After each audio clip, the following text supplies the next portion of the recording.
Good morning, ladies and gentlemen, and welcome to today's episode of Recruit Military Live, where we will be discussing how to speak the language of civilian employers by effectively translating your military skills. Before we get started, please drop a comment and let us know where you're joining us from, what branch of service you're representing, and as always, if you have any questions at any point pertaining to our topic of discussion, please feel free to ask at any time. Our guest for today has spent many years in both the education and military transition space. She got her feet wet in the TAP space or transition assistance program when her husband transitioned out of the Army. This catapulted her professional career into transition readiness, where she started as a Department of Labor TAP facilitator. Currently, she is the DoD Training and Development Manager at Recruit Military and a certified professional resume writer. Her specialties lie in webinars offered through Recruit Military, focusing on advanced and federal resumes and advanced employments, including skill development, interview techniques, dressing for success, and salary negotiation. Everyone, please join me in giving a warm welcome to Miss Whitney Ortiz. Good morning, Whitney. Good morning, Gabby. How are you doing today? Doing good. It's actually a great day here near Fort Jackson. Yesterday was a little not so great. It was a little wet and rainy, but a beautiful day here so far. How are you doing? Great. I feel like I'd rather have that weather over here. I'm in Phoenix, Arizona, where we've been in the 90s and 100s for the last month now. So Ooh, I'm in the 70s right now, so I will happily trade. Just rub it in, Whitney. Well, thank you for joining us today. I think this is going to be a very popular topic, especially bouncing off from our last live, Recruit Military Live last week, where we were discussing, veterans advocating for themselves when it comes to the skills they bring to the table. Now that they've reflected on it, it's time to figure out how to effectively translate those skills into an effective resume. So I'm very excited to have you on today. Me too. It's such an important topic too, and it's one that you don't know what you don't know, and you're not realizing things maybe aren't hitting as you're hoping they are. So just going in and making some small tweaks really goes a long way. Yeah, and I think one of the main issues, I think, for a lot of transitioning military members is there are quite a few MOSs or, job fields in the military that many don't believe would directly translate to a civilian job, which is, is not the case whatsoever. There are multiple tangible and intangible skill sets, regardless of career field, whether you're a machine gunner, a water guy, an admin logistics guy. There's something in every single career field that can be translated into a civilian employee resume. So we're excited to get to learn everything that you have to offer us today. And I think one of those things primarily first is a major resource that you and I had discussed before, and I'm very excited to hear about. Yeah, so most of the challenge when it comes to translating what we've done is, okay, well, what have we done from the civilian perspective? And that's not always as easy to see, especially if, we've been in for a little bit, we don't quite know what that's going to look like. My absolute favorite resource is onetonline.org. That's, I'm not going to try to finish off, but I was going to try for a second. I was like, wait, I don't remember all of it. But onetonline.org, once you go here, you can scroll down and you can do it one of two ways. You can put the job that you're looking for from the occupation angle there and see the civilian fact sheet of here's what they do, here's what it looks like. And then you can start thinking, okay, when have I done that? When have I used this skill set? And I can guarantee you've done that before, maybe from a slightly different angle, but putting that skill in goes a really long way. The other way you can utilize this resource is if you scroll towards the bottom of the page, there's a word that says crosswalks, and then there's military. You click on military crosswalk, and it's going to show MOS, AFSC, whichever branch you were in, you'll click on the correct one and then plug in whatever number letter combination applies to you. Yeah. It's going to take you over to that next line, which is saying, hey, here's what you said you did. Here's what this looks like. But it doesn't end there. So for my 11 Bravos, click on infantry. It's not, oh, you're only infantry. You're only a security forces. You click on, it's like, oh, what did you actually do? Training and development, managing, project management. And there's a whole list of different fields that come out of that MOS or that AFSC or whatever military code that you have that you may never have put yourself in that category until you saw the sheet. And you're like, oh, wait, this is exactly what I've done. And if you Mhm. click on that sheet, it's going to pull up that fact list that has, tasks that you've done, skill set. And again, it's all in civilian language. So just taking that and saying, oh, what does this look like? No, it says that I've trained people. Okay, when did I training? What training was it? How long? And just starting to quantify and giving that specific example, I find that's incredibly helpful when it comes to translating from that military angle, especially when we're not quite sure what that looks like. Mhm. Incredibly useful as a resource.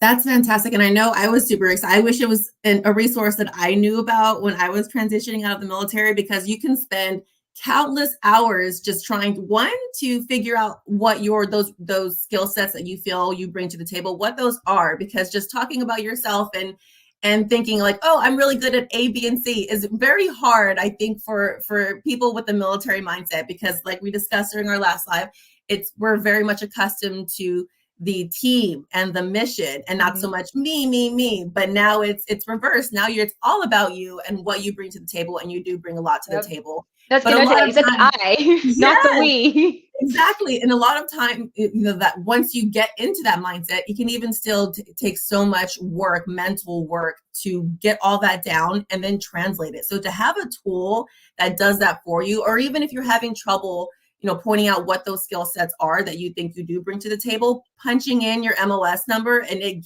laying those out for you, can get that ball rolling for you. So I think that's an absolutely fantastic resource that hopefully a lot of our audience can take into action. Yeah. Now, even with that resource, and in your career field and what you do on a daily basis, what are still some major questions you get when it comes to military members translating their resume and still coming onto some bumps in the road? A lot of times it's just small keywords. Mhm. Maybe we talk about subordinates, but if we're outside the military, that word doesn't usually have a positive connotation. So it's Yeah. just, taking words like that and saying, oh, well, like, who were they? Were they junior management, junior personnel, new hires, trainees?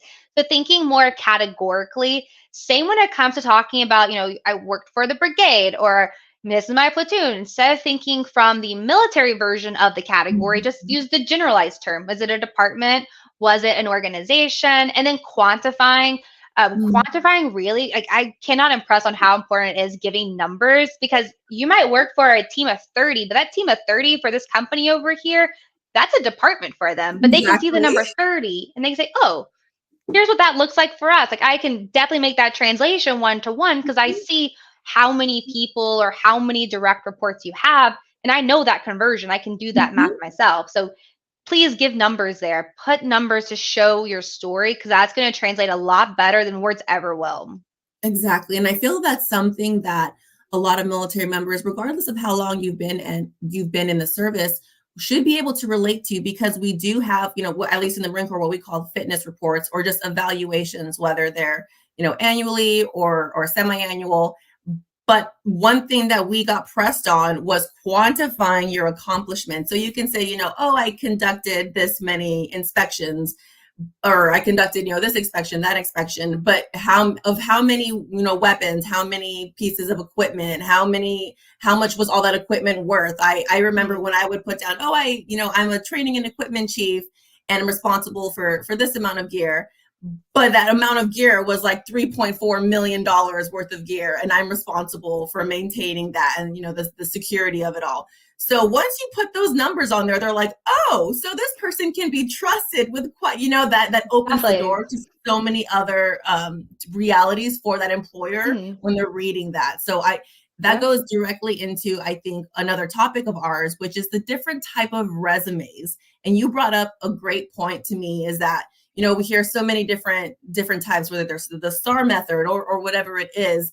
You're going to be told by numerous different people, different, TAP members, TAP leadership, that you should be utilizing a specific type of resume. But that isn't always the case, because different people, have different accomplishments, different methods. So I would love for you to go into the different types of resumes and, talk more about what could be the right fit for what person. Yeah, definitely. So resumes, and this is a big misconception, it's never a one size fits all. We all want a cookie Mhm. cutter resume. Yeah. That doesn't exist.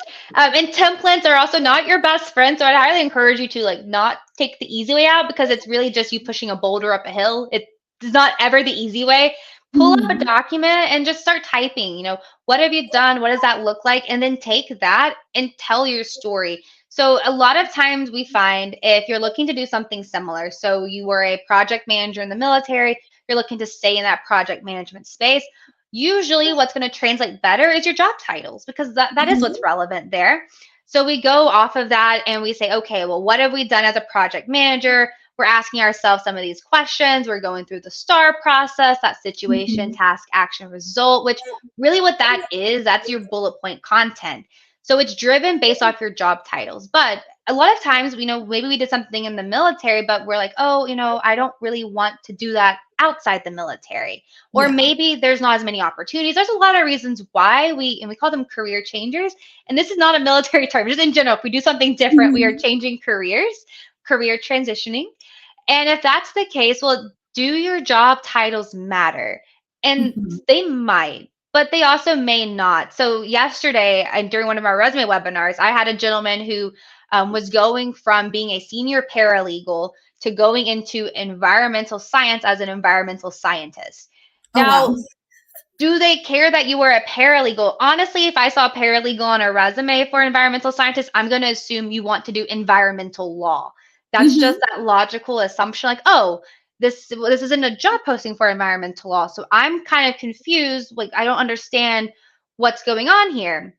So instead, we tell the story from a skills angle, where instead of a job Mhm. title, I would put research and then go through and asking myself how often, how many research projects have I done? What type of projects have I done under the research scope? Giving those bullet points to tell my story. And then after my bullet points towards the end, I'll have a work history section that says, hey, here's what I was doing, here's where I did that at, and my dates. But that's not the primary focus. It's what I'm bringing them that is directly tangible. And that is a bit of a process. It's not the Mhm. easy way. And we may need to go to ONET and some other resources to identify what our skill categories might be. But it's a phenomenal way to tell your story if you're looking to do something different. For my medical professionals, a CV is going to be your best friend. Federal resumes, they're their own thing out there. Mhm. But regardless of like what type of resume you have, your bullet points, that is your content driver. So this ask yourself slide, Yeah. look at this, take it to heart, because when you say, hey, I trained team members, Mhm. how many team members did you train? Exactly. How long were these trainings? Are we talking about a 2-day training, a Mhm. 3-month training? Those are very different numbers here. So kind of showing your story through those numbers. And then, what happened because of the training, the so what conversation. Don't Mhm. stop at, I trained this many people. Okay. Well, what happened? Like, did they do their job well? Yeah. Did they do their job better? Like, walk me through that. It's almost like you're taking a kid by their hand and you're walking them down the sidewalk. You're trying to show them everything, but in a like 2 lines of your resume. So these are Mhm. very concise. And that trained team member example that I brought up, that isn't STAR format. I would take Mhm. that and say, these how questions, when did I do that? And I could convert that. And instead of saying I trained team members, that might be I trained 14 team members on occupational safety, resulted in 0 safety incidents in 2023. And that occupational safety, maybe it was on firearm handling, but I'm not going to say that because Exactly. that job probably doesn't care the specifics of what I trained them on. Just, in Mhm. general, it was occupational safety. Mhm. That's another way we can civilianize some of our terminology, because do they need to know the specifics? Most of the time, no. They just need to Mhm. know, like, oh, you did this thing, check mark, got it. You can train people. I see that example, 2 thumbs up. They don't need to know all the nitty gritty details. Mhm. That can be done in an interview. That may be a side conversation with a coworker once you're in that role. But don't feel like you have to put everything in that bullet Mhm. point. Once we get to acronyms, we've gone too far. That's Yes. too in depth on a bullet point. Once we're there, just kind of scrub it a little bit. It's a little too much detail. Yeah, I mean, so many things that you've said that I'm just like, they're all just clicking. First of all, this slide is a gold mine because, we understand, okay, quantifying your accomplishments, yes.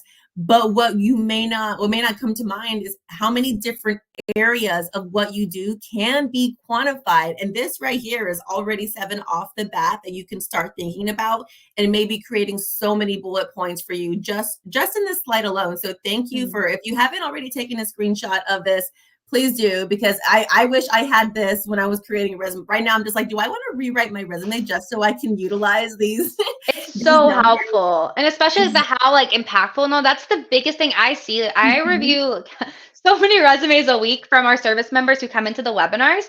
And mhm, almost all the time, that's what they're missing in their bullet points is they've told me what they've done, but they mhm. haven't told me why that was important. And as an Yeah. employer, if I'm looking at that resume, I need that buy-in. I need you to be able to connect those Mhm. dots for me. So because you did these trainings or because you inventoried this many whatever supplies, this value of supplies, well, what does that mean? Like what happened Mhm. because of that? Maybe you noticed an issue. Well, what was the resolution of that issue? Don't leave me hanging. Follow that thought all the way Exactly. through. Don't leave us on a cliffhanger. And what really clicked with me also was that you're mentioning, don't get too far into the details, keep things direct, but hit the major key points. Because one question we get a lot is about the ATS, the applicant tracking system, right? And what advice do you have regarding that system, and how military members should be creating these resumes in order just to get through that ATS, in order to be put even in Mhm. front of an interviewer? A great question, Gabby. So I think Mhm. people get very scared by this ATS, and it's not something to be scared of. Knowledge is power. Mhm. Honestly, templates aren't going to, they're not really getting through the ATS system because of the formatting, which is, again, why I started off as saying it's like pushing that boulder up a hill. You're going to have to exert a lot more energy and effort because it's Mhm. not compatible with an ATS system. So just, pull up Yeah. a document, hand type it so you can ensure everything can be read. It doesn't read columns, it won't read headers or footers. And then Mhm. take that job posting, and as long as you're speaking to that, so that job posting is your guide. What are you bringing that's relevant to what that job is for? If we're Mhm. doing that, we're already doing a great job. If we're going in and let's say that job posting says that you are, responsible for a team of 30. I'm not going to say responsible for a team of 30 in my resume, but I'm going to show when I've had to manage a team of 30, if I've Yeah. had to do that, or however many people I've had to manage, what did that look like? So I'm kind of showing examples based on what they're looking for. And Mhm. let's say they use the word, they talk about employees in that job description. And I look at my resume and I have the word soldiers all over it or sailors. That this is one of the easier ways we can civilianize it is I see this everywhere, but the job says employees. I'm just going to go over and everywhere I said sailors or soldiers Mhm. or whichever term I'm using, just put the word employees in because that's their language. If I said personnel, I'm still going to go over and change it to employees because that's Mhm. using their language and it's showing that I took that extra step and I'm putting it in their terminology. We might call people our certain people clients, they may call them stakeholders. So I'm Mhm. just going in and doing a quick brush up, control F or command F on your keyboard, find some of those, plug and play. Again, Mhm. people make it sound very complicated, but as long as you have that job description up while you're going through your resume and you're looking at that and you're directing your energy to making sure you match that, it's not as complicated as people make it seem. Yeah, I think reflecting those keywords is definitely, prominent in just getting through to that system. So great point. And I think that dives directly into kind of our next key point that we wanted to make, and which you brought up, and I never really thought about it because it's kind of natural for me being in the public affairs space and working with civilians so much throughout my military career. But is that correspondence piece, whether it is a cover letter or an email or a phone call, or any way you have a network, a LinkedIn message. You mentioned civilianizing even your correspondence with these employers or coordinators. Can we talk a little bit more about that, because I loved the fact that you brought that up. I knew exactly where you're going when you started with that. Yes, definitely. And this is something I'm going to be quite frank. My husband was in the military, but I didn't know really how people corresponded. To like one day I was looking over his shoulder and I'm like, why are you sending an email and it's formatted like this? Because I just didn't realize that there was a different way that you communicate in the military side of the house. Mhm. For example, if you don't know who you're emailing, in the military, you might say, "Dear sir" or "ma'am," but civilian side of the house, that's a very cold opening. That's Mhm. not very welcoming, and it doesn't sound like you're targeting somebody specific. So we want to make it feel a bit warmer. So that could be something as simple as taking that "Dear sir" or "ma'am" and saying, "Dear hiring manager at Lockheed Martin," comma. So Mhm. now it's a bit warmer. I'm talking specifically to this person. I don't know who they are, but I'm making them feel like it's directed to them, or "Dear human resources," or "Dear whatever team," at the Mhm. company name. Again, just very warm, welcoming, maybe even a good morning, a good afternoon.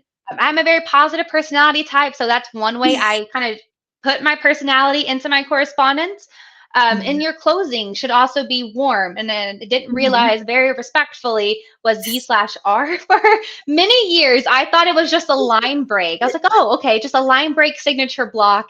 Because civilian side of the house, we don't do V/R, and very Mhm. respectfully comes off a little rude. And rude is Mhm. putting it nicely. It's not a very warm closing. So Mhm. instead, maybe reframing it. Thank you. Have a Yeah. great day. Today's a Wednesday, so I always end my emails on Wednesday with "Have a wonderful Wednesday," like a little play on Oh, words, or yeah. "Have a terrific Thursday." If you know that they're a sports team fan, maybe they're Clemson they're going to super regionals, and I am a Clemson fan. If you're like, hey, I know that person's a Clemson fan, go Tigers, Go comma, first Tigers. name, last Mhm. name. Something that just shows that like little warm ending. It's not cold, it's nice and open and being very friendly, Exactly, and I but think it was professionally just friendly. yes, and I think it was especially just funny to me is we're so used, at least in the military, so used to it may even be my sign off on my current signature very respectfully. But when we were speaking about this earlier, I was like, well, I would think that they would have the assumption that everything you just mentioned was sent with respect. So maybe, yeah, definitely change that outgoing signature for sure. Now, I know that this was, a whole bunch of amazing information and already so many great resources and tidbits of knowledge. But if, the military members in our audience want to get, more of a deep dive, where can they go, especially to see you, to get even further information on interview techniques, resume writing skills, all of the good stuff? So you can head over to recruitmilitary.com/resume webinars, and that will Mhm. take you right to our webinar page. You can choose from civilian resume writing, federal resume writing, the advanced employment, which encompasses those other employment topics. We offer currently 5 different time zone slots, so just choose which one works best for your schedule. We have early morning, evening, middle of the day, lunchtime, lots of opportunities there. Just put your email in, sign up. All of them, except for the advanced employment, are 1 hour ones. You'll get a Mhm. resource list. You'll have the opportunity for a one-on-one or resume review following the webinar. And it's just a really great place to go for a deeper dive and to really get some of those specific questions answered. And I highly encourage you to check that out. Again, recruitmilitary.com/resume webinars. They go 3 weeks a month. This week is resume writing week. Will be Woo. federal resume week. Kind of works like clockwork. We start at the advanced Mhm. resume, we work our way down 1 week at a time, dedicated to them. And I think we have one more slide. I do want to show. I think there's one more as like a little pro tip to end on a high note.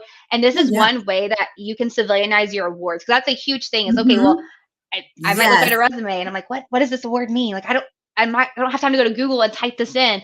So Mhm. in your experience section, give me a bullet point. Walk me through it. Mhm. Awarded Army Commendation Medal for what?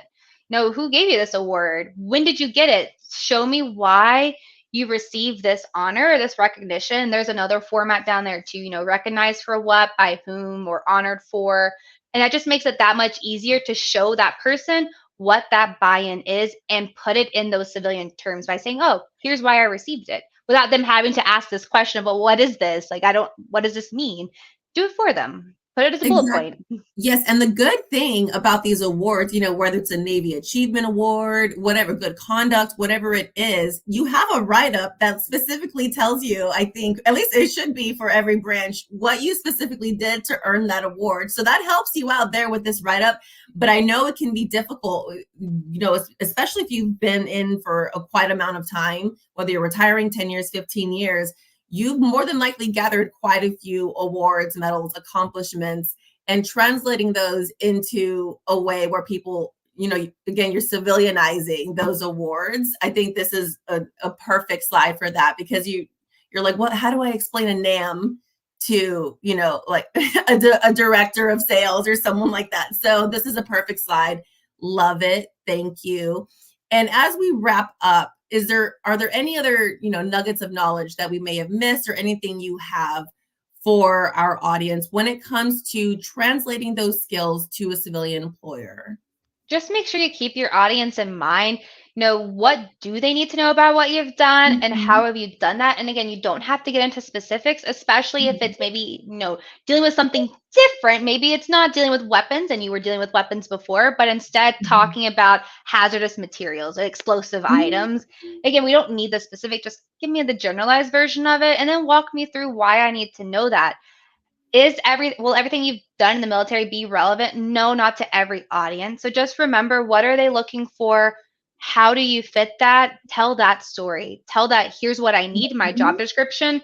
Show me how you are that person for that. And that will really help make sure that you're not providing extraneous information, where we might want to put everything we've ever done on there, but realistically they're not going to have time to go through all of that and see why it's Mm-hmm. important. So give them that 1 or 2 page or highlight of, here's what you need to know based off of this need that you have, which is that job description. I keep going back to job description just to tell you how important it is to Yeah, have that and use that as your reference point as you're working on your documents. And that's going to help with the terminology too, because you have their terms, just putting what you've exactly. done in their words. Yep, replicate those key words. And I think you mentioned, I don't know if we mentioned it during the live thus far, but what should the length, because I know it's a very popular question, people will comment, you're like, I have 4 pages worth of awesome stuff for my resume, but like, I heard I should only have it on 1 page or 1 page front and back total. What, I know we have a couple minutes left, so if you want to dive into that a little bit more, because it's such a Yep, popular sure. question everywhere we go.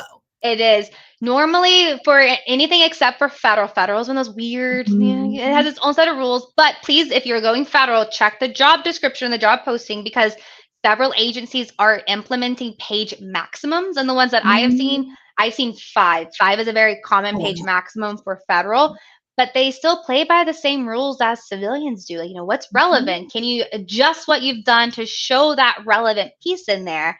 For civilian resumes, we're looking at 1, 2 pages, maybe 3. And by 3, like if we have 25 years of relevant experience, like we have been doing that thing, there is room for some extra, but most of the time you're going to see 2 or less pages. And Mhm. even if we have significant experience, it's still going to cover maybe your past 10 years, because yes, you may have worked in the field since 2005, but 2005 was 19 years ago. What you've Mhm. done 5 years ago should have priority and precedence over what happened 19 years ago. So I want to know more about the recent pieces.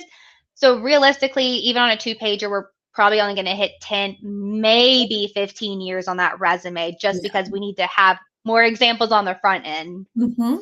And these are all things that you can definitely have a deeper dive into, more questions, more answers on your amazing seminars. Whitney, thank you so much for joining us today. This has been a wealth of knowledge, especially for me. I always learn something from these lives, and I wish I was in the transitioning space again so I can go back and utilize these resources, because I feel like I'm missing out. Thank you so much for joining us today. And for all of the resources and links that we mentioned, we will be putting them in the comments for our audience members. Whitney, thank you. I can't wait to have you on again. It's always a pleasure. And I hope you have an amazing day. Thanks for having me, Gabby. I hope everybody has a great day here. Remember your audience. Biggest tip, keep your audience in mind. Fantastic. Thank you again, Whitney. And thank you to everyone that joined us today for another episode of Recruit Military Live. We'll see you next time.